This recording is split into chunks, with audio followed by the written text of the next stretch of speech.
What's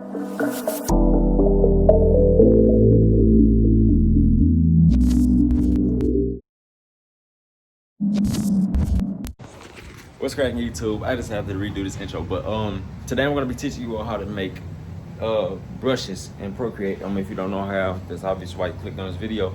If you don't, then I guess it's good for you to know if you want to draw or whatever, if you're not a tattoo artist or anything. But yeah, man, without further ado, man, let's get right into this video. Make sure you go down, leave a like, subscribe, turn on post notifications. I'm still thinking about making another channel for this. I think I want to let this channel go off and do what it need to do or whatever, and then expand and stuff. But anyways, make sure y'all enjoy the video, man. Go down, leave a like, subscribe, turn on post notifications. That bell, man.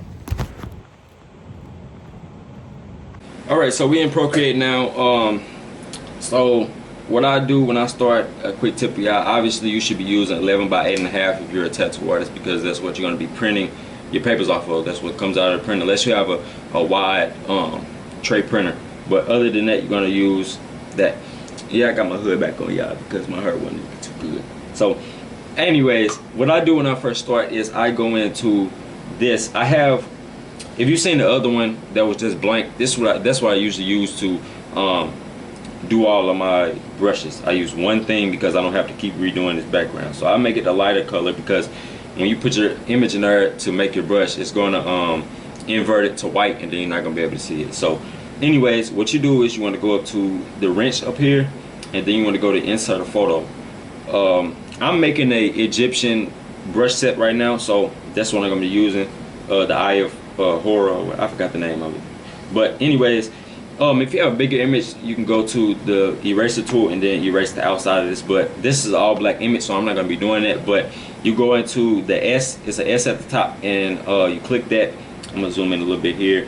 You're going to click, I'm on automatic, but if you want to, you can use freehand and just go around it if you have a bigger image that has a bunch of different shades and colors and stuff in it. But I'm just going to use automatic. I'm going to just click it, click the top, and then I'm going to zoom out. So first, what you can either do is you can make sure that you select it all. Like I said, if you have an image with different colors and shades and stuff like that, you can press the arrow and you can move it out just to make sure that you got everything. Now, this is not copied it, and this is, don't do anything. Don't click any one of them S's up there or the mouse cursor.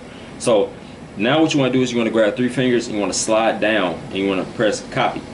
So now I'm going to hide this. Actually, I'm going to delete it. And now I'll create another layer. So now I really could have just used the last layer, but now you want to go with 3 fingers again, slide down, and you want to press paste. So now it's on the screen, and you can actually move it around. Now if you press the cursor, you can move it around. So now what you want to do to make your brush, you want to go up here, and you want to click the plus button, which I already made. Mine says Egyptian, but when you press the plus button, it's going to show you, it's going to bring you to a screen where you can type out what you want to call this folder or whatever. So now to make your brush, what you want to do is you want to center it. It doesn't have to be perfect. You don't have to use the guideline settings and all that. Just put it in the middle, and that's centered. So now with me, I don't know if it's only me, because I've seen other people that made brushes that didn't have to do this step, but I'm going to show you why I have to do this certain thing. So now to create your brush, you want to go up to your layers, you want to click that layer, and you want to press invert. Invert is going to make it white, like I said, and if you had a white background, you're not going to be able to see it. So now you want to go to your brush set that you made. You want to click the plus button in the top right corner, and I'm sorry, I'm going ahead of myself, I'm sorry. So you want to grab 3 fingers again, you want to go down, you want to copy this. Now you want to go back to it, I'm sorry, and then you want to go to Egypt right here. You want to click the plus button in the top right corner. Now you want to go down to shape, you want to go to edit, you want to go to import and paste. Hold on, I clicked the wrong button. Import and paste. My fingers, man. Paste. Okay, so as you can see, my image is like crammed together. It looks wonky and it looks weird. That's why I said you have to do it. I mean, that's why I said I have to do it this way. I don't know if this is just me or if it's anybody else. So now what I do is I go in, press freeform, and I stretch it out like this. And then I'm going to go down and I'm going to copy it with 3 fingers again. Copy. And then I'm going to go back to Egypt. Press the plus button. Go to shape. Edit. import, paste. Now as you can see, my image is correct. I usually tweak it a little bit because it is a little stretched out more than what it was, but yeah, it doesn't really affect the height for me. It just affects the width. But anyways, you want to go press the screen, you want to press done, and you want to go to stroke path. Now you want to go to spacing it up at the top, bring it all the way to the max, and now you want to go down to Apple Pencil. You want to go to opacity and bring it all the way down. Then you want to go to properties, press use stamp preview. The preview, I usually go between 10 and 20 for the preview, so I'm going to go down to 20 for this one. 10, I said 10. I want to go to 20, I said. Okay, so now you want to go to maximum size. You can see if this is okay for you, and then you can just press done, and that's kind of, it's okay. I can bring it down a little more, so then you see it. Okay, now what you want to do is you're going to go to about this brush, create the reset point, so if anything happens you can just go back to where this was. I'm going to call this eye of, I'm gonna go on Google and look what this is, but I'm gonna just put eye of H for right now. I forgot the name of it. So now you're done. You just want to press done, and you can go up here to make a new layer. You can hide it or whatever, delete it, and then you can go down to black, and then boom, you have your image right there. Now, I made this video to show you guys because there's people out there that's trying to make people pay $60, $100 to make these, for tattoo artists to show you how to make brushes. I mean, you don't have to do that. I'll give you out of video right now. You don't have to do that, and it takes literally 3 minutes to do the process. Now, stenciling it out and doing your outline and stuff might take more, obviously, but to do the process, it takes literally like 3 minutes, maybe even less. But a quick tip for y'all, let me go in and delete these. Okay, so when you buying brushes from people, I did this the first day. I spent about $30 on like 3 brushes, I think. No, because I bought the limbs, and then I bought shapes, flowers, and timeless, and birds. So that's about what, $50 right there. So what I did was, when I bought those brushes, I looked at it, and look at this. I'm a realistic black and gray tattoo artist. So, oops. This right here is not gonna look real.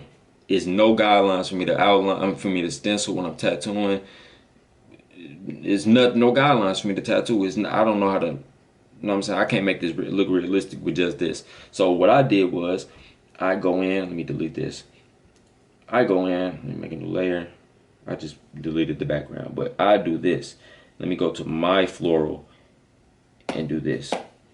Okay, so as you can see, I have all my guidelines right there. It shows me where the shade, where my highlights are, all of the type of stuff. It shows me that. Now, what I do is I go to gallery. You might have seen this. I pick Realistic Rose 2, I believe. So I go into Realistic Rose 2, look at that, see what that looks like, and then I go back, go into here. And this is for when I'm making my final product for the client to see. So I go to insert photo, I go all the way up. This is rose number 2. So I put that in here, and then, oops, okay. So I put that in here. Let me move these out the way. Move you. Okay. So as you can see, my highlights don't kind of match up. So what I usually do is, even though this is the base picture and I already made the stencil based off of a picture, I edited the curves and the black and grays and all that type of stuff. So what I do is I make sure I'm on the insert an image, and then I go to this magic, why do I keep doing it? I go to magic wand and I go to curves, and I try to match up where all of my highlights and stuff are. So I kind of bring this down a little, bring the darks up more, and try to match it up to where I made the stencil at. That's usually what I do, and then I just go in with the eraser and erase it out and show the client the final product when I put everything together. So that's about it. Any more tips that I can give y'all, make sure if y'all want me to give y'all some tips, leave it in the comments. If I didn't cover everything that you wanted me to cover in this video, I can show you different tips for beginners in this thing.